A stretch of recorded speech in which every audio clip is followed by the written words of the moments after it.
Hello and welcome back to my channel. It's Danielle Diaz here at Dino Danielle Designs, and today we're going to be making a really cute spring or Easter treat.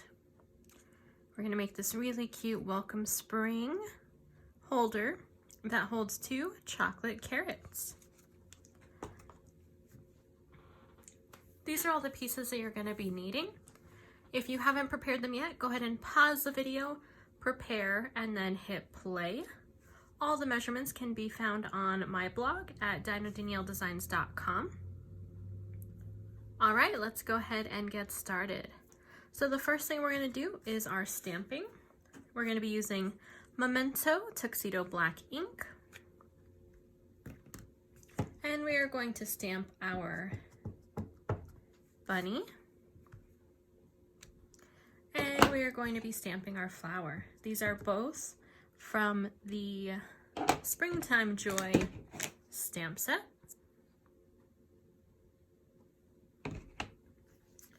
And last but not least, we are going to be stamping our welcome spring. There we are. We're going to go ahead and let these dry just a bit while we put our box together. The first thing we're going to do is we are going to chop off all 4 of these rectangles. I am going to cut all the way to the second score line though, because those are going to become flaps.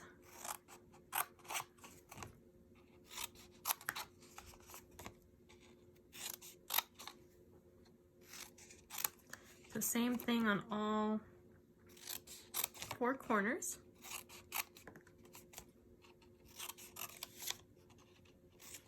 And then we're going to create tabs on all 4 of these flaps. So we're just angling all of those. You angle it so that if your cut lines or your measurements aren't perfect, it'll still fold together and have a seamless look.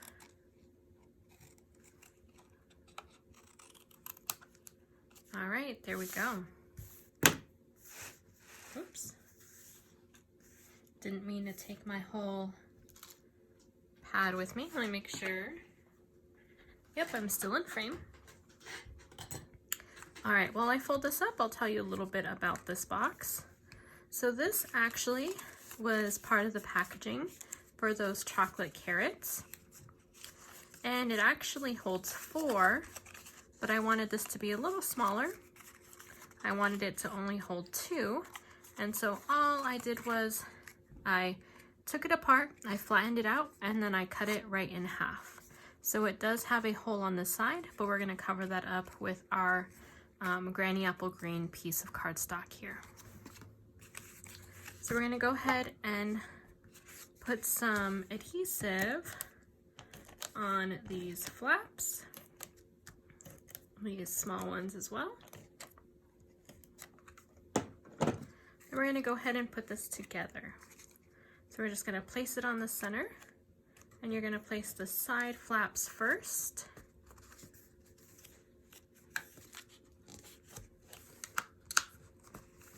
There we are. And then the front and back flaps. It's as easy as that. And then you can decide which side you want to be the front. This one looks like it needs a little bit more adhesive. I'm going to go ahead and put some more on there. All right, there we go. Next up, we are going to take our bunny and we're going to color it in.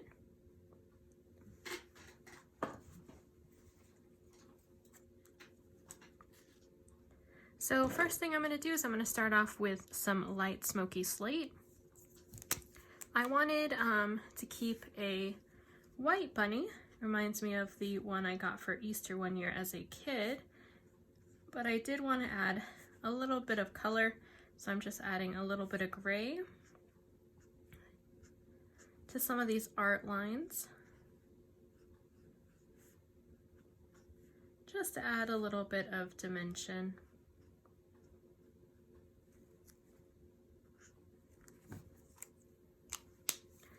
Next, I want to color in the flowers, and I wanted the flowers to match our sentiment, so I'm going to go ahead and use Daffodil Delight. And I'm not going to use two colors, I'm just going to use the dark.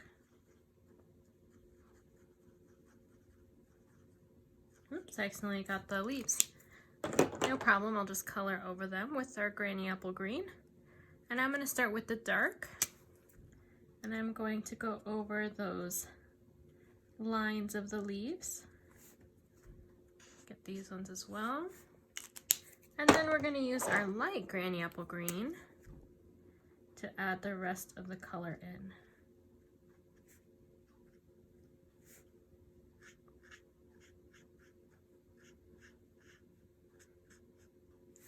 There we go.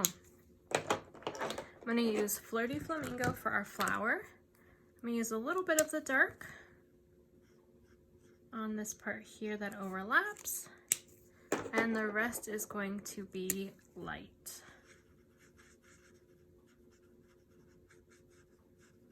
All right, there we are. So we're going to go ahead and fussy cut these out. And I'm going to get as close as I can without actually being right next to the line. I still want a white outline, but I want it to be really small for this project. You can decide to have a slightly larger border or no border at all. I tend to change it up depending on the project and what kind of look I'm going for and how much it pops out if I leave a border or if I don't leave a border.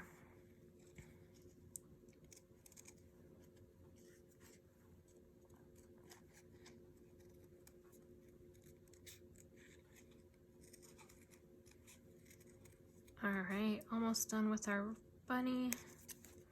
There we go. The other reason why I decided on a border was there are a few pieces just like this flower that has just a tiny stem. That would be really hard to work with if you don't want any white outline. It would be super, super thin. You'd have to be really careful with it. Definitely still possible, but a little more difficult.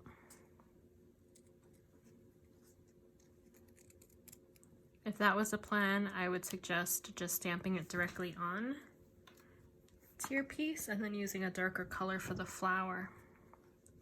All right, next we're gonna fussy cut out our sentiment.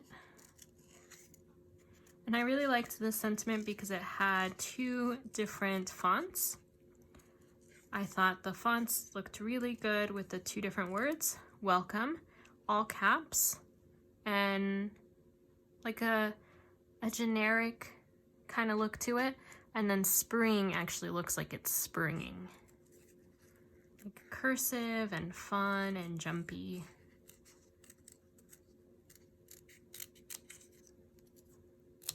And I wanted to showcase that a little more by fussy cutting it out. So the welcome just has a rectangle, and then I actually followed those lines of spring. All right, last thing we're gonna do is we are going to take our Granny Apple Green, and we are also going to be using a blending brush today. And if you haven't seen these are brand new. They're really cool because these are thousands of tiny little bristles. So if I pull some out, you should be able to see them. So it's not one piece of foam, it's thousands of little bristles, which make it super soft. And it also works really well to blend in the color. So I'm going to go ahead and take this piece, and I'm just going to run this up and down. Not too dark, I just want it to pop out a little bit. All right, that should be good. So let me put that away. I'm going to take some dimensionals on the back of this.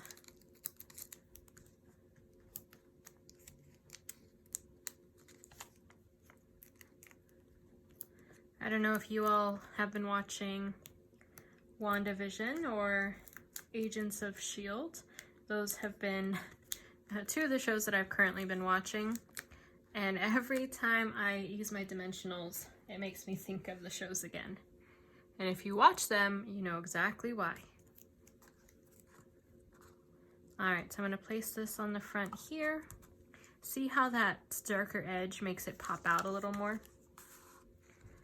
Next, we're going to go ahead and add our bunny to the front. So we're going to get one dimensional up top, as close to the top as you can. And then we're going to be using some multi-purpose liquid glue for the bottom, as well as on the flower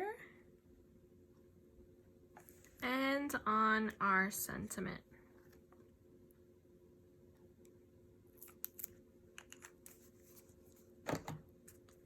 All right, add our bunny.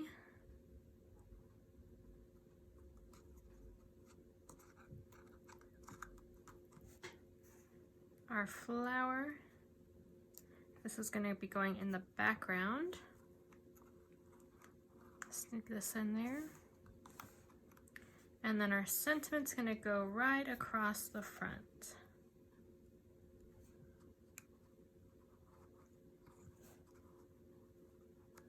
There we are.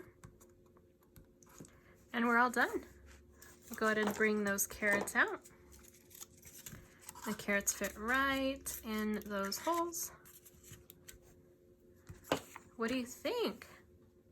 I think this project is so adorable, and it was super easy to make. Remember, we did use that Springtime Joy stamp set. If you would like to order anything, you can find my shop link below, as well as on my blog, dinodanielledesigns.com. Thank you so much for joining me today. Happy crafting!